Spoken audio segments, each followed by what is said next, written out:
Ladies and gentlemen, ಇವರು ನಮ್ಮ grand father Raghunath ಅಂತ. ಇವರು ಆಧ್ಯಾತ್ಮನ ತುಂಬಾ ಲೈಕ್ ಮಾಡ್ತಾರೆ. ಇದುವರೆಗೂ ಯಾರನ್ನು ಮ್ಯಾರೇಜ್ ಮಾಡ್ಕೊಂಡಿಲ್ಲ. ಅದು ಯಾವ ಜನ್ಮದಲ್ಲಿ ಏನು ಕರ್ಮ ಮಾಡಿದ್ರೋ ಏನೋ. ಅದೇ ಪದಪ್ಪ, ಕಂಗ್ರ್ಯಾಚುಲೇಷನ್ ಕಡ, ನಿನಗೊಬ್ಬ ಪಾಠ ಸಿಕ್ಕ. ನನಗೂ ವಯಸ್ಸಾಯ್ತು. ಊರು ಗೋಗೋ ಅನ್ನುತ್ತೆ, ಕಾರು ಕಮ್ ಕಮ್ ಅನ್ನುತ್ತೆ. ನಮ್ಮ ಯಜಮಾನ್ರ ಫೋಟೋ ನೋಡಿದ್ಲೇ ಸಾಕು, ಕಣ್ಣು ಹೊಡೆದು ಬಾಬಾ ಅಂತ ಕಲ್ದಾಗುತ್ತೆ. ಅದಕ್ಕೆ ನನಗೆ ಜೀವನದಲ್ಲಿ ವೈರಾಗ್ಯ ಬಂದ್ಬಿಟ್ಟಿದೆ. ರಂಗಮ್ಮನವ್ರೆ, ನಿಮ್ಮ ವೈರಾಗ್ಯಕ್ಕೆ ಅದೆಲ್ಲ ಕಾರಣ. ನಿಜವಾದ ಕಾರಣ ಬೇರೆ ಇದೆ. ಅದೇನು ಅಂತ ಹೇಳ್ಕೊಳ್ಳಿ, ಮನಸ್ಸು ಹಗರಾಗುತ್ತೆ. ಸಾಯೋದಕ್ಕೆ ಮುಂಚೆ ಮೊಮ್ಮಗನ್ನ ತೊಡೆ ಮೇಲೆ ಇಟ್ಕೊಂಡು ಜೋಜೋ ತಟ್ಟಬೇಕು ಅಂತ ಆಸೆ. ಆದ್ರೆ ಏನ್ ಮಾಡೋದು, ನನ್ನ ಸೊಸೆಗೆ ಒಂದು ಕೋಳಿ ಪಿಳ್ಳೆನೂ ಆಗಲಿಲ್ಲ. ಅತ್ತೆ, ಈಗ ಯಾಕೆ ನಿಮ್ಮ ಓಲ್ಡ್ ರೆಕಾರ್ಡು? ಗೋಲ್ಡೇ ಗೋಲ್ಡ್ ಅಮ್ಮ. ಸಂಸಾರ ಅಂದಮೇಲೆ ಮಕ್ಕಳು ಮನೆ ಎಲ್ಲ ಇರಬೇಕು. ಬಂದಿದ್ದಾಳಲ್ಲ, ಅವಳನ್ನೇ ಕೇಳಿ ನೋಡು. ತುಂಬ ಚೆನ್ನಾಗಿ ಮಾತಾಡ್ತೀರಾ ರಂಗಮ್ಮನವರೇ. ವಯಸ್ಸಾದ್ಮೇಲೆ ಆಧ್ಯಾತ್ಮದ ಕಡೆ ಹೋಗೋದಕ್ಕಿಂತ ವಯಸ್ಸಿರೋವಾಗಲೇ ಹೋದರೆ ಆ ಪರಮಾತ್ಮನ ದರ್ಶನ ಆಗುತ್ತೆ. ಒಳ್ಳೆ ಮಾತು ಹೇಳಿದ್ವಿ. ನೀವು ಮುಂಚೆನೇ ನನಗೆ ಸಿಕ್ಕಿದ್ದಿದ್ರೆ ಇಷ್ಟೊತ್ತಾಗಲೇ ಪರಮಾತ್ಮನ ಹತ್ರ ಹೋಗಿ ಪಿ ಆಗಿ ಬಿಡ್ತಿದ್ರಲ್ವಾ? ಈ ಆಧ್ಯಾತ್ಮ ಅಂದ್ರೇನು, ಸಂಸಾರ ಅಂದ್ರೇನು? ಈ ಪ್ರೀತಿ ಪ್ರೇಮ ಅನ್ನೋದು ಒಂದು ಮಾಯೆ. ಈ ಮಾಯಾ ಬಜಾರ್ನಲ್ಲಿ ನಾವೆಲ್ಲ ಸರಕುಗಳಾಗ್ಬಿಡ್ತೀವಿ. ಸಂಸಾರನ ಗೆದ್ದು ಮೋಕ್ಷದ ಕಡೆ ಹೋಗ್ಬೇಕು.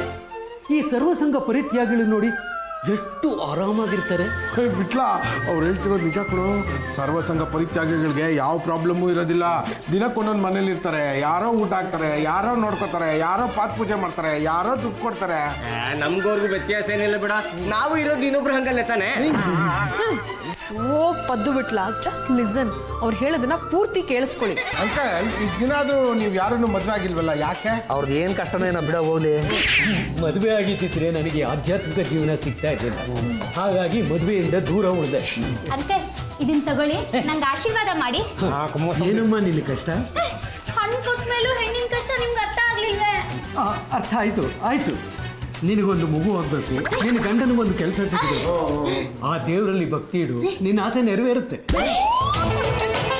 ಏನು ಯಜಮಾನ್ರೆ, ನನಗೆ ಮೀಸೆ ಯಾವಾಗ ಬರುತ್ತೆ? ಏನು ಒಳ್ಳೆ ಅಸಂಗತ ನಾಟಕದ ಪಾತ್ರ ಥರ ಮಾತಾಡ್ತಾಳಲ್ಲ. ಲೇ ಚಂಪಚಮಲೆ, ನೀನು ಹೆಣ್ಣು ಕಣೆ, ನಿನಗೆ ಮೀಸೆ ಬರಲ್ಲ, ಬರೋದು ಇಲ್ಲ. ಈಗಲಾದ್ರೂ ಗೊತ್ತಾಯ್ತಾ ನಾನು ಹುಡುಗಿ ಅಂತ? ಯಾಕೆ ಇಂಥ ಅಡ್ಡದಿಡ್ಡಿ ಪ್ರಶ್ನೆಗಳನ್ನು ಕೇಳ್ತಾ ಇದೀಯಾ? ಮತ್ತೇನೇನು ಯಜಮಾನ್ರೆ, ಒಂದು ಹುಡುಗಿ ಬಂದು ಪಕ್ಕದಲ್ಲಿ ನಿಂತಿದ್ದಾಗ ಕಣ್ಣೆತ್ತು ನೋಡೋದಾಗ್ಲಿ, ಬಾಯಿ ತುಂಬ ಮಾತಾಡ್ಸೋದಾಗ್ಲಿ, ಒಂದು ಪ್ರೇಮ ಸಂದೇಶನ ಕಳಿಸೋದಾಗ್ಲಿ ಒಂದು ಬೇಡವಾ ನಿಮ್ಮ ಗಂಡನ್ಮಕ್ಕೆ? ಹೋದ ತಿಂಗಳು ಕಳೆದೋಗಿರೋ ₹1 ಈ ತಿಂಗಳು ಬಂದ್ರೂ ಸಿಗ್ತಾ ಇಲ್ಲ ಅಂತ ನಾನು ನಿನ್ನ ಪರಿತಪ್ಪಿಸ್ತಾ ಇದ್ದೀನಿ. ನಾನು ನಿನ್ನ ಕಣ್ಣೆತ್ತು ನೋಡ್ಬೇಕಂತೆ. ನಾನು ನಿನ್ನ ಕಣ್ಣೆತ್ತು ನೋಡುವಾಗ ಇನ್ನೊಂದು ₹5 ಕಿತ್ಕೊಂಡು ಹೋಗ್ಬಿಟ್ರೆ ನಾನೆಲ್ಲಿ ಹುಡ್ಕೊಂಡು ಹೋಗೆ? ನನ್ನ ಕುತ್ತಿಗೆ ತಾಳಿ ಕಟ್ಟಿ ನನ್ನ 5 ಕೋಟಿ ನಾನು ನಿಮ್ಗೆ ಕೊಡ್ತೀನಿ. ಯಾವ ಲೆಕ್ಕನೂ ಮಿಸ್ ಆಗದಿರೋವಾಗ ನಾನು ನೋಡ್ಕೋತೀನಿ. ತಪ್ಪಾಗಿ ಇಲ್ಲಿಂದ ಜಾಗ ಖಾಲಿ ಮಾಡೆ ನೀನು. ಸರಿ, ಕಾಫಿ ತಗೊಳ್ಳಿ. ಮೊದಲು ಮನೆಗೆ ಬಂದಿರೋ ಅತಿಥಿಗಳು ಕೊಡು, ಇಲ್ಲಾಂದ್ರೆ ಆಮೇಲೆ ನಮ್ಮ ಹೆಂಡ್ಕೊಂಡು ನಮಗೆ ಟ್ಯಾಕ್ಸ್ ಆಗ್ತದೆ. ಮೊದಲು ಮನೆ ಯಜಮಾನನ್ನ ಸತ್ಕರಿಸಬೇಕು ಅಂತ ಮಹಾಭಾರತದಲ್ಲಿ ಬರ್ದಿದೆ. ನಿನ್ನ ರಾಮಾಯಣ ಮಹಾಭಾರತ ಹರಿಕಥೆಗಳನ್ನ ಮುಚ್ಚಿಟ್ಬಿಟ್ಟು ಮೊದಲು ಹೋಗಿ ಅವ್ರಿಗೆ ಕಾಫಿ ಕೊಡು. ಸುಂದರವಾದ ಹೆಣ್ಣನ್ನ ನೋಡಕ್ಕಾಗದೆ ಇದ್ಮೇಲೆ ನಿಮ್ಗೆ ಯಾಕೆ ಕಣ್ಣು? ಖಾರದ ಪುಡಿ ತಗೊಂಡು ನಿಮ್ ಕಣ್ಣು ತುಂಬ್ತೀನಿ. ಚಂಪಚಮಲೆ, ನೀನು ಸುಂದರವಾದ ಹೆಣ್ಣು, ಗುಲಾಬಿ ಹಣ್ಣು. ಗುಲಾಬಿ ಗಿಡದಲ್ಲಿ ಹಣ್ಣೆ ಬಿಡಲ್ಲ. ನಮ್ಮೂರಲ್ಲಿ ಬಿಡುತ್ತೆ. ಯಾವುದೋ ಒಂದು ಹಣ್ಣು ಕಣೆ ಹೊಗಳಿದ್ದೀನಿ. ಅವ್ರಿಗೆ ಮೊದಲು ಕಾಫಿ ಕೊಡು. ಮದುವೆ ಆಗಿರೋ ಪಾಂಡುರಂಗನ ಜೊತೆ ಇವಳು ಯಾಕೆ ಇಷ್ಟು ಸಲಿಗೆಯಿಂದ ವರ್ತಿಸ್ತಾ ಇದ್ದಾಳೆ? ಈ ಅಫೇರು ಫೇರ್ ಅಲ್ಲ. ರಘು ಅಂಕಲ್, ನಾಟ ಬಿಟ್ಬಿಟ್ಟೆ. ಆಯ್ತು, ನಾಟ ಸೇರಿಸ್ಬಿಟ್ಟೆ ಹೇಳ್ತೀನಿ. ರಘುನಾಥ್ ಅಂಕಲ್, ಬಿಸಿ ಬಿಸಿ ಕಾಫಿನ ಗಂಟ್ಲಿಗೆ ಸುರ್ಕೊಳ್ಳಿ. ಆತ್ಮ ಬೆಚ್ಚಗಾದ್ಮೇಲೆ ಆಧ್ಯಾತ್ಮ ಓದ್ಕೊಳ್ಳಿ. ನನ್ನ ಕಣ್ಣು ತೆರೆಸಿದ ಕನಕಾಂಗಿ. ಹಂಗಿಯೂ ಸರ್ ಚಲ್ಕೊಂಬಿಟ್ಟಿರ. ನುಡಿಯೋ ಸೊಂಟ, ಮಧುರವಾದ ಕಂಠ. ಏನಪ್ಪ ಇದು ಶ್ರೀಕಂಠ? ಮೊದಲ ನೋಟಕ್ಕೆ ನನ್ನನ್ನು ಸೂರೆಗೊಂಡಳಲ್ಲ, ನನ್ನ ಬ್ರಹ್ಮಚರ್ಯ ಜೀವನಕ್ಕೆ ಭಂಗ ತಂದಳಲ್ಲ. ಇನ್ನೇಕಿ ಆಧ್ಯಾತ್ಮ, ಸಾಕು ನನಗೆ ಆ ಆತ್ಮ. ಪದ್ದು ಬಿಟ್ಲ ಬನ್ರ ಇಲ್ಲಿ. ಅಂಕಲ್, ನಾವೀಗ ಆಧ್ಯಾತ್ಮಗಳ ಮೂಡಲಿಲ್ಲ, ಮಸಾಲೆ ದೋಸೆ ತಿನ್ನೋ ಭರದಲ್ಲಿದ್ದೀವಿ. ಅದಿರ್ಲಿ, ನಿಮ್ಮ ಮನೇನೊಬ್ರು ಇದ್ದಾಳಲ್ಲ, ನುಲಿಯೋ ಸೊಂಟ ಚಂಪಾ. ಅವ್ರಿಗಿನ್ನೂ ಮದುವೆ ಆಗಿಲ್ವಾ? ಅವಳಿಗೆಲ್ಲ ಮದುವೆ ಆಗುತ್ತೆ. ನಮ್ಮ ಭಾವನ ಮದುವೆ ಆಗಬೇಕು ಅಂತ ಕಾಯ್ತಾ ಇದ್ದಾಳೆ, ಆದ್ರೆ ನಮ್ಮ ಜಾಜತ್ಗೆ ಬಿಡ್ತಿಲ್ಲ. ಅವಳು ನಮ್ಮ ಮನೆಗೆ ಬಂದಿರೋದೇ ಪಾಂಡುರಂಗನ ಮದುವೆ ಆಗೋದಕ್ಕೆ. ಆದ್ರೆ ಲೈನ್ ಕ್ಲಿಯರ್ ಆಗಿದ್ರೆ ಟ್ರಾಫಿಕ್ ಜಾಮಲ್ಲಿ ಸಿಕ್ಕಾಕೊಂಡ್ಬಿಟ್ಟಿದ್ದಾಳೆ. ಎಷ್ಟು ದಿವಸದಿಂದ ಈ ಜಾಮಲ್ಲಿ ಸಿಕ್ಕಾಕೊಂಡಿದ್ದಾಳೆ? ಸುಮಾರು ಒಂದು 4 ವರ್ಷದಿಂದ. ಈ ಪಾಂಡುರಂಗನ ಉದ್ದೇಶ ಏನು? ನೋಡಿ ಸ್ವಾಮಿ, ಈ ಹೆಣ್ಣಿನ ವಿಷಯದಲ್ಲಿ ಯಾರ್ಯಾರ ಮನಸ್ಸು ಹೇಗಿರುತ್ತೆ ಅಂತ ನಮ್ಗೆ ಹೇಳೋದಿಕ್ಕಾಗಲ್ಲ. ಆ ದೇವರಿಗೆ ಗೊತ್ತು. ನಾವಿನ್ನ ಬರ್ತೀವಿ, ನಡೆಯೋ ಬಿಟ್ಲಾ, ನಡಿ. ಇಂಥ ಸುಂದರವಾದ ಹುಡುಗಿನ ಮುಂದಿಟ್ಕೊಂಡು ಈ ಆಧ್ಯಾತ್ಮ ನೆಚ್ಕೊಂಡು ಕೂತಿದ್ದೀನಲ್ಲ, ನಾನೇ ಯಾಕೆ ಇವಳನ್ನು ಪ್ರೀತಿಸಿ ಮದುವೆ ಆಗಬಾರ್ದು? ಮೊದಲು ಆ ಸಾಧನೆ ಆಗಲಿ, ಆಮೇಲೆ ಈ ಸಾಧನೆ ಬಗ್ಗೆ ಯೋಚನೆ ಮಾಡ. ದೈವ ಸೃಷ್ಟಿ, ದೈವ ನಿಯಾಮಕ. ಯಾರು ಯಾವ ಟೈಮಲ್ಲಿ ಎಲ್ಲಿರಬೇಕೋ ಅಲ್ಲಿರ್ತಾರೆ. ಅದು ಏನಾಗಬೇಕು ಅದು ನಡೆದು ಹೋಗುತ್ತೆ. ಹೌದಾ? ಹಾಗಿದ್ರೆ 3ನೇ ಮಹಾಯುದ್ಧ ಯಾವಾಗ ಶುರು ಆಗುತ್ತೆ? ಈ ಶರೀರನೇ ರಣರಂಗ, ಹೊಯ್ದಾಡೋ ಮನಸ್ಸೇ ಯುದ್ಧ, ಆಸೆಯೇ ಬೌಂಡ್ರಿ, ಅತಿ ಆಸೆಯೇ ಸಿಕ್ಸರ್. ನೀವು ತುಂಬಾ ಚೆನ್ನಾಗಿ ಮಾತಾಡ್ತೀರಾ. ಇವತ್ತು ನಿಮ್ಗೆ ಇಷ್ಟವಾಗಿರೋ ಅಡ್ಗೆನೇ ಮಾಡ್ತೀನಿ. ಅದು ದೈವ ನಿಯಾಮಕ. ಹೌದಾ? ಹಾಗಿದ್ರೆ ಇವತ್ತು ನಾನು ಯಾವ ತರಕಾರಿ ಹಾಕಿ ಅಡ್ಗೆ ಮಾಡ್ತೀನಿ ಅಂತ ನಿಮ್ ದೇವ್ರಿಗೆ ಗೊತ್ತಾ? ನೀನು ಹೀರೆಕಾಯಿ ಹಾಕಿ ಅಡಿಗೆ ಮಾಡ್ತೀಯ ಅಂತ ದೇವರಿಗೆ ಗೊತ್ತಿದೆ. ಓಹೋ, ನಾನು ಈ ಹೀರೆಕಾಯಿ ಬದಲಾಗಿ ಬದನೆಕಾಯಿ ಹಾಕಿ ಅಡ್ಗೆ ಮಾಡ್ತೀನಿ. ಆಗ ನಿಮ್ ದೇವ್ರ ಏನ್ ಮಾಡ್ತಾನೆ? ಅದೂ ದೈವ ನಿಯಾಮಕ. ಮನಸ್ಸಿಗೆ ಬಂದ ತರಕಾರಿನ ಬದಲಾವಣೆ ಮಾಡಬೇಕು ಅನ್ನೋ ಮನೋಸ್ಥಿತಿ ತಂದವ್ರು ಯಾರು? ದೇವ್ರ ತಾನೆ. ಈ ಹುಡುಗನ್ನ ಬಿಟ್ಟು ಆ ಹುಡುಗನ್ ಒಪ್ಕೋ ಅಂತ ಹೇಳಿದವ್ರು ಯಾರು? ದೇವ್ರ ತಾನೆ. ಓಹೋ, ಎಲ್ಲದಕ್ಕೂ ದೇವ್ರು ದೇವ್ರು ಅಂತೀರಾ ನೀವು? ಆ ವಿಷಯ ಬಿಡು ಚಂಪಾ, ನೀನು ತುಂಬಾ ಸುಂದರವಾಗಿದ್ಯಾ. ಯಾರು ನಿನ್ನ ನೋಡಿದ್ರು ಮುದ್ದಾಡಬೇಕು ಅನ್ಸುತ್ತೆ. ಏನಂದ್ರೆ? ಅಂದ್ರೆ ಸುಂದರವಾದ ಹೂವನ್ನೇ ಆಗಲಿ, ಒಂದು ಮಗುವನ್ನೇ ಆಗಲಿ ನೋಡಿದ್ರೆ ಈ ಥರ ಆಸೆ ಆಗುತ್ತೆ ಅಂತೆ. ಸರಿಯಾಗಿ ಬಿಡ್ಸ್ ಹೇಳಿ, ನಾನು ಚಿಕ್ಕ ಮಗು ಅಲ್ಲ. ಅದು ನಾನು ನಿಮಗೆ ಏನೋ ಒಂದು ಹೇಳಬೇಕು ಅಂತಿದ್ದೀನಿ. ಈ ಉಂಗ್ರ ತುಂಬಾ ಚೆನ್ನಾಗಿದೆ. ಅಯ್ಯೋ, ನಾನೇ ಹಾಕಬೇಕು ಅಂತಿದ್ದೆ, ನೀನೇ ಹಾಕೋಬಿಟ್ಟಿಯಲ್ಲ. ಸ್ವಲ್ಪ ದೂರ ನಿಂತ್ಕೊಳ್ಳಿ. ಯಾಕೆ? ನಿಂತ್ಕೊಳ್ಳಿ, ಹೇಳ್ತೀನಿ. ಯಾಕೋ ಇದ್ದಕ್ಕಿದ್ದಂಗೆ ನನ್ನ ಮೇಲೆ ತುಂಬಾ ಲವ್ ಶುರುವಾದಂಗಿದೆ. ನೀನು ತುಂಬಾ ಜಾಣೆ, ಕೊಂಡಿಡಿದು ಬಿಟ್ಟಿಯಲ್ಲ. ನಿನಗೆ ಚಿನ್ನದ ಮೇಲೆ ಮೋಹ, ನನಗೆ ನಿನ್ನ ಮೇಲೆ ಮೋಹ. ಅಲ್ಲ, ನೀವು ಸರ್ವ ಸಂಘ ಪರಿತ್ಯಾಗಿಗಳು. ನಿಮಗೆ ಚಿನ್ನದ ಮೇಲೆ ಮೋಹ ಇರಬಾರ್ದು ಅಂತ ನಿಮ್ ಕೈಯಿಂದ ತೆಗೆದು ನಾನು ಹಾಕೊಂಡೆ ಅಷ್ಟೇ. ಚಂಪಾ, ನನ್ನ ಈ ಆಧ್ಯಾತ್ಮದ ಅಭ್ಯಾಸನ ಬೇಕಾದ್ರೆ ಪೋಸ್ಟ್ಪೋನ್ ಮಾಡ್ತೀನಿ. ನನಗೆ ನಿನ್ನ ಪ್ರೀತಿ ಸಿಗುತ್ತಾ? ಓಹೋ, ನಿಮಗ್ ನನ್ನ ಮೇಲೆ ಪ್ರೀತಿ ಇದೆ ಅಂತ ನಾನ್ ಹೇಗ್ ನಂಬೋದು? ಯಾಕೆ ನಂಬಲ್ಲ? ಏನಾದ್ರು ಪರೀಕ್ಷೆ ಇಡು. ಹಾಗಿದ್ರೆ ಈ ಬಿಸ್ತೀರಲ್ಲಿ ಕೈ ಇಡಿ. ಇದೆಂತ ಪರೀಕ್ಷೆ? ಉಷ್ಣೋದಕ ದಿವ್ಯ. ನಿನ್ನ ಪ್ರೀತಿ ಸಿಗದಿದ್ರೆ ನಾನು ಅಗ್ನಿ ದಿವ್ಯಕ್ಕೂ ಹೆದರಲ್ಲ. ಮೊದಲು ಈ ಬಿಸ್ತೀರಲ್ಲಿ ಕೈ ಇಡಿ. ಜೈ ಸದ್ಗುರು ಶಂಭುನಾಥ.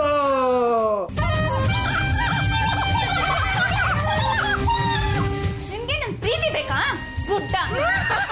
ಚಂಪಾ, ನಮ್ಮಂಕಲ್ ಕೈನ ಈ ರೀತಿ ಮಾಡಿದ್ಯಲ್ಲ, ನೀನ್ ಮಾಡಿದ್ ಸರಿಯೇನೆ? ತಪ್ಪು ಮಾಡಿದ್ದು ಅವ್ರ ಕೈಯೇ, ಅದಕ್ಕೆ ಶಿಕ್ಷೆ ಅನ್ಭವಿಸ್ತಾ ಇದಾರೆ. ನಾನೇನ್ ಮಾಡ್ಲಿ? ಸಾಕು ಬಾಯಿ ಮಚ್ಚೆ. ಪಾಪ ಏನ್ ಮಾಡಿದ್ಲು ಇವಳು? ಈ ಕೈಯಿಂದ ನೀನು ಹಿಡ್ಕೊಳಕ್ ಬಂದಿದ್ಲ? ಹಾಗೇನಾದ್ರೂ ಮಾಡಿದಿದ್ರೆ ಕೈ ಕತ್ತರಿಸ್ಕೊಂಡು ಕೆಳಗ್ ಬಿದ್ದೋಗಿರೋದು. ಚಂಪಾ, ಬರ್ತಾ ಬರ್ತಾ ನಿಂದು ಟೂ ಮಚ್ ಆಗೋಯ್ತು. ಮಾಡಿಸ್ತಿಂತಾಳು. ಹಬಿ ಕಮ್ಮಿಯ. ಮುಂಚೆ ಏನು ಮಾಡಕ್ ಬಿಡೋದೇ ಇಲ್ಲ ಕಂಡ್ರೆ ನೀವು. ಏನ್ರಿ ನಮ್ಮನೇನ ಕರೆದಂಗಿತ್ತು? ನಮ್ಮ ಅಂಕಲ್ ಬಿಸಿನೀರ್ ಕೊಡು ಅಂತ ಕೇಳಕ್ ಹೋದ್ರೆ ಇವಳು ನಮ್ಮ ಅಂಕಲ್ ಕೈ ಮೇಲೆ ಬಿಸಿನೀರ್ ಸುರಿದಿದ್ದಾಳೆ. ನಾನು ಎಷ್ಟು ಸಲ ಪಡ್ಕೋತೀನಿ, ಮನೆಯಲ್ಲಿ ಬೆಕ್ಕಾದನ್ನು ವೇಸ್ಟ್ ಮಾಡಿ ನಾನು ಜಪ್ಪಯ್ಯ ಅಂದ್ರು ಏನೋ ಯಾರನ್ನು ಕೇಳಲ್ಲ. ಬಿಸಿನೀರು ಮಾತ್ರ ಯಾವುದೇ ಕಾರಣಕ್ಕೂ ವೇಸ್ಟ್ ಆಗಬಾರ್ದು. ನೋಡು, ಕೊತ ಕುಡಿಯೋ ನೀರಿಗೆ ಒಂದಿಷ್ಟು ಅಕ್ಕಿ ಹಾಕಿದ್ರೆ ಅನ್ನ ಆಗುತ್ತೆ, ಬೇಳೆ ಹಾಕಿದ್ರೆ ಸಾಂಬಾರ್ ಆಗ್ತಾ ಇತ್ತು. ಬಿಸಿನೀರ್ ಸುರಿಯೋದ್ರಿಂದ ಈಗೆಲ್ಲ ಗಾಯ ಆಗಲ್ಲ ಯಜಮಾನ್ರೆ. ಬಿಸಿನೀರಲ್ಲಿ ಕೈ ಇಟ್ಟು ಏನೋ ಸಾಧನೆ ಮಾಡ್ತೀನಿ ಅಂತ ಹೊರಟಿದ್ರು ಸಾಹೇಬ್ರು, ಅದಕ್ಕೆ ಹೀಗಾಗಿದೆ. ಚಂಪಾ, ಪಾಪ ಇವಳಿಗೆ ವಯಸ್ಸಾಗಿದೆ ಕಡೆ. ನನ್ಗೂ ಗೊತ್ತು ಅತ್ತೆ, ಇವ್ರಿಗೆ ನಮ್ ತಾತನ ವಯಸ್ಸಾಗಿದೆ ಅಂತ. ನಡ್ಕೋಬಹುದಾ? ಯಾರ ಜೊತೆ ಹೇಗ್ ನಡ್ಕೋಬೇಕು ಅನ್ನೋದು ಇವ್ರಿಗೆ ಗೊತ್ತಿಲ್ಲ, ನಾನೇನ್ ಮಾಡ್ಲಿ? ಬಿಸ್ನೀರ್ನಲ್ಲೂ ಭಗವಂತ ಇದ್ದಾನೆ ಅಂತ ತೋರ್ಸಕ್ ಹೋದ್ರೆ ಇವಳು ನನ್ನ ಕೈ ಮೇಲೆ ಬಿಸ್ನೀರ್ ತೋರ್ತಿದ್ದಾಳೆ. ಮಾಡಿದ್ಯಾ? ಇಲ್ಲೋಡೆ ಕಣ್ಣೋಡೆ ಮಾಡಿದ್ಯಾ? ನೀನು ತಪ್ಪು ಮಾಡಿದ್ಯಾ? ಈಗಲೇ ಅವ್ರು ಕಾಲಿಗೆ ಬಿದ್ದು ನನ್ನ ಕಡೆಯಿಂದ ತಪ್ಪಾಯ್ತು ಅಂತ ಕ್ಷಮೆ ಕೇಳ್ಬಿಡು. ಲೇ ಚಂಪಾ, ಏನ್ ಫೇಸ್ ನೋಡ್ಕೊಂಡಿದ್ಯಾ? ಕಾಲಿಗೆ ಬಿದ್ದು ನನ್ನ ಕಡೆಯಿಂದ ತಪ್ಪಾಯ್ತು ಅಂತ ಕೇಳ್ಕೊಳೆ. ಇನ್ನು ಬಿದ್ದಿಲ್ವಾ ನೀನು? ಆಯ್ತು ರಘುನಾಥ್ ಅಂಕಲ್ ಅವರೇ, ಈ ನಿಮ್ಮ ಮೊಮ್ಮಗಳಿಂದ ಏನಾದ್ರೂ ತಪ್ಪಾಗಿದ್ರೆ ದಯವಿಟ್ಟು ಕ್ಷಮಿಸಿ. ಅಯ್ಯೋ ಶಿವನೇ, ಅಲ್ಲ ಸುಟ್ಟೋಗಿರೋ ಕೈ ಇದು, ಈ ಕೈನ ಕೆದೆ ಮೇಲೆ ಇಟ್ಕೊಂಡ್ರೆ? ಇಲ್ಲ, ಖಂಡಿತವಾಗ್ಲೂ ನಾನು ಇವಳನ್ನ ಕ್ಷಮಿಸೋದು ಸಾಧ್ಯನೇ ಇಲ್ಲ. ನೀವು ಇವಳನ್ನ ಕ್ಷಮಿಸ್ಬೇಕಂದ್ರೆ ಇವಳು ಏನ್ ಮಾಡ್ಬೇಕು? ಏನು ಹಬ್ಬಬ್ಬ ಅಂದ್ರೆ ಉಪವಾಸ ಕೆಡುತ್ತೀರ ಅಷ್ಟೇ ತಾನೇ? ನೋ, ನಮ್ಮ ಅಂಕಲ್ ಕೈ ವಾಸಿ ಆಗೋವರೆಗೂ ಇವ್ರ ಪಕ್ಕದಲ್ಲೇ ಇದ್ದು ಸೇವೆ ಮಾಡ್ಬೇಕು. ಚಂಪಾ, ನಿನ್ನೆ ನೀನು ಕೊಟ್ಟು ಕಾಫಿ ತುಂಬಾ ಚೆನ್ನಾಗಿತ್ತು. ಕಾಫಿ ಪುಡಿ ಅಂಗಡಿದು, ನೀರು ಕಾವೇರಿದು, ಹಾಲು ಹಸುದು, ಸಕ್ಕರೆ ಕಬ್ಬಿಂದು, ಅದ್ರಲ್ಲಿ ನಂದೇನಿದೆ? ಎಲ್ಲ ಬೇರೆ ಬೇರೆ ಆದ್ರೆ ಏನಂತೆ? ಕೈ ಬೇರೆ, ಮುಖ ಬೇರೆ, ಕಣ್ಣು ಬೇರೆ, ಕಿವಿ ಬೇರೆ, ತುಟಿ ಬೇರೆ, ಆದ್ರೆ ಅದೆಲ್ಲ ಒಟ್ಟಿಗೆ ಸೇರಿದಾಗ ಸೌಂದರ್ಯದ ಗಣಿ ಆಗ್ಬಿಡುತ್ತೆ. ಕೈ ಹುಷಾರಾಗೋ ತನಕ ಕಾದಿದ್ದು ಮತ್ತೆ ಶುರು ಹಚ್ಕೊಂಡ್ರಾ? ಚಂಪ, ನನಗೆ ಕೋಟ್ಯಾಂತರ ರೂಪಾಯಿ ಆಸ್ತಿ ಇದೆ. ಎಲೆಕ್ಷನ್ ನಿಂತ್ಕೊಳ್ಳಿ. ನನ್ನ ಆಸ್ತಿನೆಲ್ಲ ಜಾಜಿ ಹೆಸರಿಗೆ ಬರೀಬೇಕು ಅಂತ ಅನ್ಕೊಂಡಿದ್ದೆ. ಬರೀರಿ, ಅದನ್ನ ನನ್ನ ಹತ್ರ ಹೇಳೋದೇನಿದೆ? ಯಾಕೋ ನಿನ್ನ ರೂಪ ಲಾವಣ್ಯ ನೋಡಿದ ಮೇಲೆ ನನ್ನ ಮನಸ್ಸು ಬದಲಾಗಿದೆ. ಮಂಗನ್ಗೆ ಸಾರಾಯಿ ಕುಡಿಸ್ದಂಗ ಆಯ್ತು. ನನ್ನ ಇಡೀ ಆಸ್ತಿನ ನಿನ್ನ ಹೆಸರಿಗೆ ಬರೆದ್ಬಿಡ್ತೀನಿ. ನನ್ನ ಕೈ ಹಿಡ್ಕೊಂಡ್ರದನ್ನ ನಮ್ಮ ಯಜಮಾನ್ರ ಏನಾದ್ರು ನೋಡಿದ್ರೆ ನಿಮ್ ಕಾಲ್ ಮುರಿತಾರೆ. ಅಯ್ಯೋ, ಆ ಪಾಂಡ್ರಂಗನಿಗೆ ಈಗಾಗಲೇ ಮದುವೆ ಆಗಿದೆ. ಸೆಕೆಂಡ್ ಹ್ಯಾಂಡ್ ಗಂಟನ್ನ ಯಾಕೆ ಒರೆಸ್ತೀಯ? ನಾನು ಈಗಲೂ ಬ್ರಹ್ಮಚಾರಿಯಾಗೇ ಇದ್ದೀನಿ. ಒಂದು ಹುಡುಗಿನೂ ಕಣ್ಣೆತ್ತು ಸಹ ನೋಡಿಲ್ಲ. ನಾನು ಮರಳಾಗಿದ್ದೆ ನಿನ್ನನ್ನು ನೋಡಿದ ಮೇಲೆ. ನನ್ನ ಆಸ್ತಿಗೆಲ್ಲ ನೀನೇ ರಾಣಿ, ಒಪ್ಕೋತೀಯ ಬೇಡಿ? ಇದನ್ನ ನೋಡ್ತಾ ಇದ್ರೆ ನೀನು ಎಷ್ಟು ಚೆನ್ನಾಗಿ ತಿಂಡಿ ಮಾಡಿದೀಯ ಅಂತ ಗೊತ್ತಾಗ್ತಾ ಇದೆ.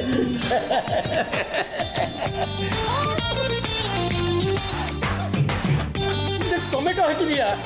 ಟೊಮೆಟೊ ಹಾಕಿನೇ ಟೊಮೆಟೊ ಬಾತ್ ಮಾಡೋದು. ನೋಡು, ನನಗೆ ಟೊಮೆಟೊ ಅಲರ್ಜಿ. ಟೊಮೆಟೊ ಕಂಡ್ರೆ ನನಗಾಗಲ್ಲ. ನಿಮ್ಮೆಂತ ಟೊಮೆಟೊ ತರೋದಾಗ್ಲಿ ತೋರಿಸೋದಾಗ್ಲಿ ಅಡುಗೆ ಮಾಡೋದಾಗ್ಲಿ ಮಾಡಿದ್ರೆ ನಾನು ಸುಮ್ಮನಿರಲ್ಲ. ಈ ವಯ್ಯಂಗೆ ಇದಾ ವೀಕ್ನೆಸ್ಸು? ಒಬ್ಬೊಬ್ರಿಗೂ ಒಂದೊಂದು ಅಲರ್ಜಿ ಇರುತ್ತೆ. ನಾಗಲಕ್ಷ್ಮಿಗೆ ನುಗ್ಗೆಕಾಯಿ ಅಲರ್ಜಿ, ಜಗದೀಶ್ಗೆ ಪೈನಾಪಲ್ ಅಲರ್ಜಿ, ಈ ವಯ್ಯಂಗೆ ಟೊಮೆಟೊ ಅಲರ್ಜಿನಾ? ಇನ್ನು ಮುಂದೆ ನಿನಗೆ ಕಾದಿದೆ. ಚಂಪ, ರಘುನಾಥ ಅಂಕಲ್ ಈ ಮನೆ ಬಿಟ್ಟು ಹೋಗೋವರೆಗೂ ಟೊಮೊಟೊ ಹಾಕದೇನೆ ಅಡಿಗೆ ಮಾಡು. ಟೊಮೆಟೊ ಜ್ಯೂಸ್ಗೆ ಟೊಮೊಟೊ ಹಾಕದೇನೆ ಜ್ಯೂಸ್ ಮಾಡು. ಟೊಮೆಟೊ ಬಾತ್ಗೆ ಟೊಮೊಟೊ ಹಾಕದೇನೆ ಬಾತ್ ಮಾಡೆ. ಟೊಮೆಟೊ ಸೂಪ್ಗೆ ಅದು ಅಷ್ಟೇ. ಲೇ ಚಂಪಾ, ಒಂದು ಸಲ ಹೇಳಿದ್ರೆ ನಿಂಗೆ ಅರ್ಥ ಆಗಲ್ವೇನೆ? ನಮ್ಮ ಅಂಕಲ್ಗೆ ಟೊಮೆಟೊ ಕೊಂಡ್ರೆ ಅಲರ್ಜಿ. ಯಾವುದೇ ಕಾರಣಕ್ಕೂ ಟೊಮೆಟೊ ಹಾಕಿ ಅಡಿಗೆ ಮಾಡಬೇಡ. ಹೊರಗಡೆಯಿಂದ ಟೊಮೆಟೊ ಬ್ರಿಂಗ್ ಮಾಡಬೇಡ. ಅಡುಗೆ ಮನೆಯೆಲ್ಲ ತೊಡ್ಕಾಡಿದ್ವಿ, ಇಷ್ಟು ಟೊಮೆಟೊ ಸಿಕ್ತು, ಎಲ್ಲೂ ಟೊಮೆಟೊ ಇಲ್ಲ. My god Champa, what is this? ನೀನು ಟೊಮೆಟೊ ತಂದಿರೋದು ಅಡುಗೆ ಮಾಡೋದಕ್ಕ ಅಥವಾ ಅಂಗಡಿ ಇಟ್ಟು ಮಾರೋದಕ್ಕ? ನಾವು ಆಮೇಲೆ ವಿಚಾರಿಸ್ಕೋತೀನಿ. ಎಲ್ಲರೂ ಕರೆಕ್ಟಾಗಿ ಕೇಳಿಸ್ಕೊಂಬಿಡಿ. ಇನ್ಮೇಲೆ ನಮ್ಮ ಮನೇಲಿ ನೋ ಮೋರ್ ಟೊಮೆಟೊಸ್. ತಗೊಂಡೋಗಿ ಆಚೆ ಕಡೆ ಥ್ರೋ ಮಾಡ್ರ. ಜಾಜವ್ರೆ, ದುಡ್ಡು ಕೊಟ್ಟು ತಂದಿರೋದು ಆಚೆ ಬಿಸಾಕಕ್ ಮನ್ಸಾಗ್ತಿಲ್ಲ.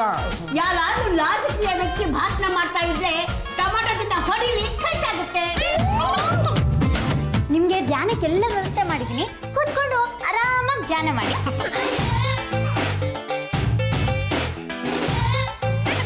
ಮಾರ್ಜಾಲ ಸನ್ಯಾಸಿ, ಕೈಯಲ್ಲಿ ಜಪಮಾಲೆ, ಕಣ್ಣೆಲ್ಲ ನನ್ನ ಮೇಲೆ. ಮಾಡ್ತೀನಿ ನಿಮಗೆ.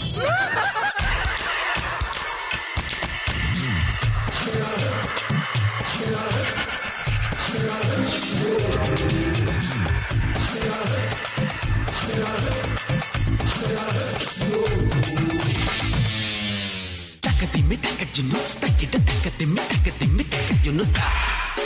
Takadimi takajunu, takadimi takadimi takajunu ta.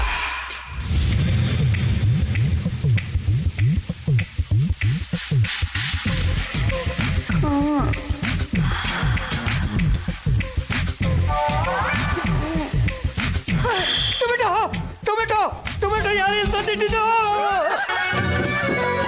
ಲೇ ಚಂಪಾ, ನಮ್ಮ ಅಂಕಲ್ಗೆ ಏನೇ ಮಾಡಿದೆ? ಇದೊಳ್ಳೆ ಕತೆ ಎತ್ಕೊಂಡ್ರಿ. ಅವ್ರ ಪಾಡಿಗೆ ಅವ್ರು ಧ್ಯಾನ ಮಾಡ್ಕೊಂಡು ಕೂತಿದ್ದಾರೆ. ಅವ್ರಿಗೆ ನಾನೇನ್ ಮಾಡಕ್ಕಾಗತ್ತೆ? Uncle what happen? ಟೊಮೆಟೊ ತಂದಿಟ್ಬಿಟ್ಟಿದ್ದಾರೆ. ಅದು ಟೊಮೆಟೊ ಅಲ್ಲ, ಆಪಲ್. ಇಲ್ಲ ಇಲ್ಲ, ನಾನು ಈಗ ತಾನೇ ನನ್ನ ಕಣ್ಣಿಂದ ನೋಡಿದ್ದೀನಿ, ಟೊಮೆಟೊನೇ. ಅಂಕಲ್ ಕಣ್ಬಿಟ್ಟು ನೋಡಿ, ಇದು ಟೊಮೆಟೊ ಅಲ್ಲ, ಆಪಲ್. ಟೊಮೆಟೊ ಆಪಲ್ ಹೇಗಾಯ್ತು? 24 ಗಂಟೆನೂ ಟೊಮೆಟೊ ಬಗ್ಗೆ ಯೋಚನೆ ಮಾಡಿದ್ರೆ ಇನ್ನೇನಾಗುತ್ತೆ? ಅತ್ತೆ, ನೀವೇ ನೋಡ್ತಾ ಇದ್ರ ತಾನೆ? ಸುಮ್ನೆ ನನ್ನ ಮೇಲೆ ಅಪ್ಪ ದೋಸ್ತಾ ಇದಾರೆ ಮುಟ್ಕ. ನೋಡಿ, ಆಧ್ಯಾತ್ಮ ರಘುನಾಥ ಅವಳೇ, ಧ್ಯಾನ ಮಾಡ್ಬೇಕಾದ್ರೆ ಮನಸ್ಸು ಒಂದೇ ಕಡೆ ಕೇಂದ್ರೀಕೃತವಾಗಿರ್ಬೇಕು. ಇದ್ರಿಂದಲೇ ಗೊತ್ತಾಗುತ್ತೆ ನಿಮ್ಮ ಮನಸ್ಸು ಎಷ್ಟು ಚಂಚಲ ಅಂತ. ಆಪಲ್ ತಿನ್ನ ಹಾಗಿದ್ರೆ ತಿನ್ನಿ, ಇಲ್ಲ ಅಂದ್ರೆ ನಾನು ಕೊಡಿ, ನಾನು ತಿಂತೀನಿ. ನನಗೆ ಯಾಕೋ ಈ ಆಧ್ಯಾತ್ಮ ಎಲ್ಲ ಸಾಕಾಗೋಗಿದೆ ಚಂಪ. ಈ ಆತ್ಮ ನಿನ್ನನ್ನು ಬಯಸ್ತಾ ಇದೆ. ನನ್ಗೂ ಅಷ್ಟೇ. ಯಾಕೋ ಅಡ್ಗೆ ಮನೆ ಸಾಕಾಗೋಗಿದೆ. ನನ್ನ ಮನ್ಸು ಬೇರೆ ಏನೋ ಬಯಸ್ತಾ ಇದೆ. ಹಾಗಾದ್ರೆ ನಡಿ, ಓಡೋಟೋಗಡ. ನನ್ನನ್ನು ಹಾರಿಸ್ಕೊಂಡು ಹೋಗೋಷ್ಟು ತಾಕತ್ ನಿಮ್ಮಲ್ಲಿ ಇದೆಯಾ? ಓ, ಯಾಕಿಲ್ಲ, ಈಗಲೇ ಬೇಕಾದ್ರು ನಾನು ರೆಡಿ. ನಮ್ಮ ಯಜಮಾನ್ರ ಕೈಯಲ್ಲೇ ನನ್ನನ್ನು ಹಾರಿಸ್ಕೊಂಡು ಹೋಗಕ್ ಆಗ್ಲಿಲ್ಲ, ಅಂತದ್ರಲ್ಲಿ ನಿಮ್ ಕೈಲಾಗತ್ತಾ? ನನ್ನ ಕೈಯೇ ಕ್ರೇನು, ಕಾಲೇ JCB ಯಂತ್ರ, ತಲೆಯೇ ಗುಲಾಬಿ ತೋಟವಯ್ಯ. ನಿನ್ನ ಕೈ ಹಿಡಿಯುವುದು ನನ್ನ ಪರಮ ಧ್ಯೇಯವಯ್ಯ. ಈ ಮಾತು ಹೇಳೋದಕ್ಕೆ ನಿಮ್ಗೆ ನಾಚಿಕೆ ಆಗಲ್ಲ? ನಿಮ್ ವಯಸ್ಸೇನೋ, ನನ್ನ ವಯಸ್ಸೇನೋ? ಅಯ್ಯೋ, ವಯಸ್ಸಾಗೋದು ದೇಹಕ್ಕೆ, ಆತ್ಮಕ್ಕಲ್ಲ, ಮನಸ್ಸಿಗಲ್ಲ. ಈಗ ವಿದೇಶದಲ್ಲಿರೋ 50-60 ವರ್ಷದವರು ಸಣ್ಣ ಪುಟ್ಟ ಹುಡುಗಿರನ್ನ ಕಟ್ಕೋತಾರೆ. ಯಾಕೆ ಹೇಳಿ ನೋಡೋಣ? ಇನ್ಯಾಕೆ ಆ ವಯ್ಯ ನೆಗದ್ ಬಿಟ್ಮೇಲೆ ಆಸ್ತಿ ಎಲ್ಲ ತಮಗ್ ಸೇರುತ್ತೆ ಅಂತ. ನೀನು ಹಾಗೆ ಅನ್ಕೋ, ನಾನು ಸತ್ತ ಮೇಲೆ ನನ್ನ ಆಸ್ತಿ ಎಲ್ಲ ನಿನಗೆ ಸೇರುತ್ತಲ್ಲ. ಹೆಣ್ಣಿಗೆ ಬೇಕಾಗಿರೋದು ಆಸ್ತಿ ಅಲ್ಲ, ನಿರ್ಮಲ ಪ್ರೀತಿ. ಅಯ್ಯೋ, ಆ ಪ್ರೀತಿ ನನ್ನ ಹತ್ರ ಇದೆ. ಹಾ ಸರಿ ಸರಿ ತಗೊಳ್ಳಿ. ಕಾಫಿ ತುಂಬಾ ಚೆನ್ನಾಗಿದೆ. ಟೊಮೆಟೊ ಜ್ಯೂಸು ಚೆನ್ನಾಗಿದ್ಯಾ? Tomato juice? ನಾನು ನಿಂಗೆ ಎಷ್ಟು ಸತಿ ಹೇಳಿದ್ದೀನಿ, ಟೊಮೆಟೊ ನೋಡಿದ್ರೆ ನನಗೆ ಅಲರ್ಜಿ ಅಂತ. ಏನು ನನ್ನನ್ನು ಕೊಲ್ಲಬೇಕು ಅಂತ ಮಾಡಿದೀಯಾ? ಲೇ ಚಂಪಾ, ನಿನ್ಗೇನಾದ್ರು ತಲೆಗಿಲೆ ಕೆಟ್ಟಿದ್ಯಾನೆ? ನಿನಗೆ ಗೊತ್ತು ತಾನೆ ಅಂಕಲ್ಗೆ ಟೊಮೆಟೊ ಕೊಂಡ್ರೆ ಅಲರ್ಜಿ ಅಂತ, ಮತ್ತು ಅದನ್ನೇ ಕೊಟ್ಟಿದ್ಯಲ್ಲ. ಈಗ ಟೊಮೆಟೊ ಜ್ಯೂಸ್ ಕೊಟ್ಟಿರೋರು ಯಾರು ಅಂತ? ಇವಳೇ ಕೊಟ್ಟಿರೋದು. ಅಯ್ಯೋ, ಈ ವಯ್ಯಂಗಂತೂ ವಯಸ್ಸಾಯ್ತು, ಕಣ್ ಕಾಣಲ್ಲ. ನೀವಾದ್ರೂ ಸರಿಯಾಗಿ ನೋಡಿ ಹೇಳಿ, ಅದೇನಾದ್ರೂ ಟೊಮೆಟೊ ಜ್ಯೂಸ್ ಆಗಿದ್ರೆ ಈ ವಯ್ಯ ಹೇಳ್ದಂಗ್ ನಾನು ಕೇಳ್ತೀನಿ. ಹೊಡಿಬೇಕಾದ್ರೆ ಅಂಕಲ್, ಇದು ಕಾಫಿ. ಮತ್ತೆ ಇವಳು ಟೊಮೆಟೊ ಜ್ಯೂಸ್ ಅಂತ ಹೇಳ್ತಾ ಇದ್ಲು. ನಾನೇ ಟೊಮೆಟೊ ಜ್ಯೂಸ್ ಅಂತ ಹೇಳ್ದೆ, ವಯಸ್ಸಾಯ್ತಲ್ಲ ಹಾಗೆ ಅರಳು ಮರಳು.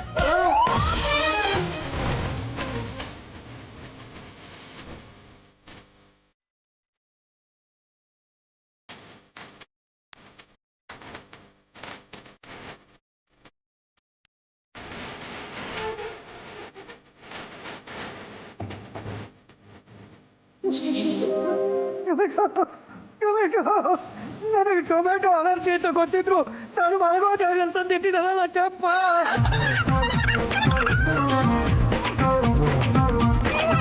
ಏನ್ ಕನ್ಸಲ್ಲಿ ಆ ರಮ್ಯನ್ ತಾಳಿ ಕಟ್ಬಿಡ್ಬೇಕು.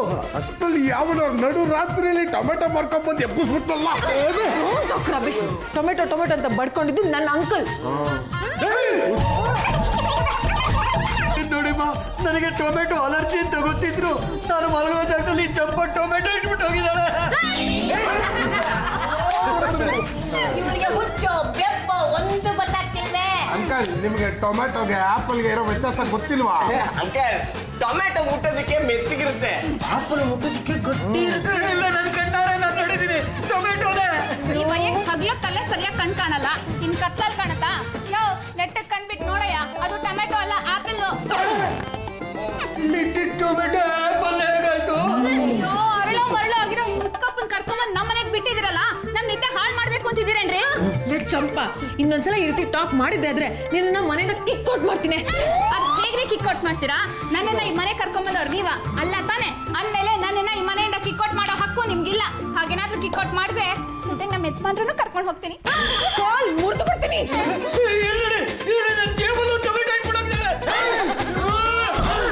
ಲೋಕದ್ದು ನನ್ಗೆ ಯಾಕೋ ಹೊಡೆದೆ. ಅದೇನು ಅಂತ ಹೇಳ. ಅಂಕಲ್, ಇದು ಟೊಮೆಟೊ ಅಲ್ಲ, ಆಪಲ್. ನೋಡಿ, ನನ್ನ ಹೆಂಡತಿ ರೂಮಲ್ಲಿ ಒಬ್ಬಳೆ ನಿದ್ದೆ ಮಾಡ್ತಿದ್ದಾಳೆ. ನಿಮ್ಮ ಕೂಗಾಟ ಕಿರ್ಚಾಟಕ್ಕೆ ಅವಳು ಎದ್ದು ಬಿಟ್ರೆ ಮತ್ತೆ ನಿದ್ದೆ ಮಾಡೋದು ತುಂಬಾ ಕಷ್ಟ ಇದೆ. ಪ್ಲೀಸ್ ನಿದ್ದೆ ಮಾಡಕ್ ಬಿಡಿ ಸಾರ್. ನಿಮ್ಮ ಮೈಯೊಳಗೆ ಯಾವುದೋ ಭೂತ ಹೊಕ್ಕೊಂಡಿದೆ, ಅದು ಉಚ್ಚಾಟನೆ ಆಗೋವರೆಗೂ ನಿಮ್ಗೆ ಈ ಟೊಮೆಟೊ ಹುಚ್ಚು ಬಿಡಲ್ಲ. ನಾಳೆ ಬೆಳಗ್ಗೆ ಮಂತ್ರವಾದಿನ ಕಸಿ ಈ ಮುತ್ಕಪ್ಪನ ಹುಚ್ಚನ ಬಿಡಿಸ್ತೀನಿ.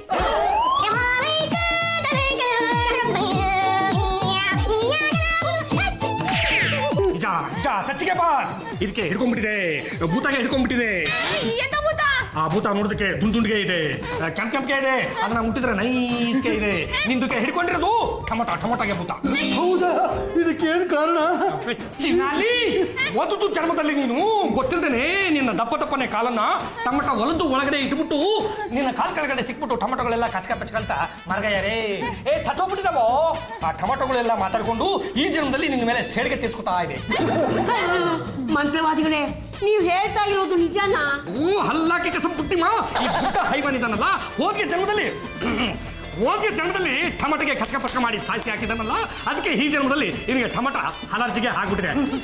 ಪುಟ್ಟ ಹೈವಾನ್ ಇದಂತೆಕ್ರೆ ಅಂತೆಕ್ರೆ ಯಾವ್ದನ್ನ ನಾವು ಹೋದ್ ಜನ್ಮದಲ್ಲಿ ಬೇಡ ಅಂತ ನೆಗ್ಲೆಕ್ಟ್ ಮಾಡ್ತೀವೋ ಅದು ಈ ಜನ್ಮದಲ್ಲಿ ಬಂದು ನಮ್ಗೆ ಹಾಕಾಯಿಸ್ಕೊಂಡು ಹೋಗ್ಬಿಡ್ತದೆ. ಹೈವಾನ್ ಇದಂತೆಕ್ರೆ ಅಂತೆ. ಹೈವಾನ್, ನೀನು ಬರೀ ಟೊಮಟೊಗೆ ಮಾತ್ರ ಸಾಯಿಸಿಲ್ಲ, ಹೋದ ಜನ್ಮದಲ್ಲಿ ಒಂದು ಸುಂದರವಾದ ಹುಡುಗಿಗೆ ಕತ್ತಿಗೆ ಹಿಚ್ಚಿಬಿಟ್ಟು ಸಾಯಿಸಿಗೆ ಹಾಕಿದ್ಯಾ. ಅದಕ್ಕೆ ಈ ಜನ್ಮದಲ್ಲಿ ನೀನು ಯಾವ್ದಾದ್ರು ಹುಡುಗಿ ಮೇಲೆ ಕಣಿಗೆ ಹಾಕೋದು ಆಗ್ಲಿ, ಪ್ರೀತಿಗೆ ಮಾಡೋದಾಗ್ಲಿ ಮಾಡಿದ್ರೆ ನೀನು ಎದೆಗೆ ದಬಗೆ ಬಿಡ್ಕೊಂಡು ಸತ್ತಿಗೆ ಹೋಗಿ. ಇದು ನಿಜಾನಾ?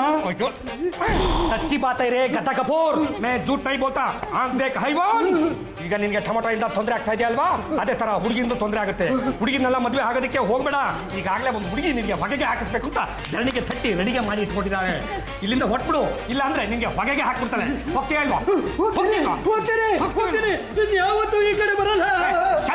ಚಲ್ರೆ ಯಪ್ಪ ಹೋದ್ ಜನ್ಮದಲ್ಲಿ ನಮ್ಮ ಅಂಕಲು ಇಷ್ಟೆಲ್ಲ ಮಾಡಿದ್ರು ಅಂತ ನನಗೆ ಗೊತ್ತೇ ಇರಲಿಲ್ಲ. ಮಂತ್ರವಾದಿಗಳೇ ಸರಿಯಾದ ಸಮಯಕ್ಕೆ ಬಂದು ನನ್ನ ಮಾನ ಪ್ರಾಣ ಕಾಪಾಡಿದ್ರಿ.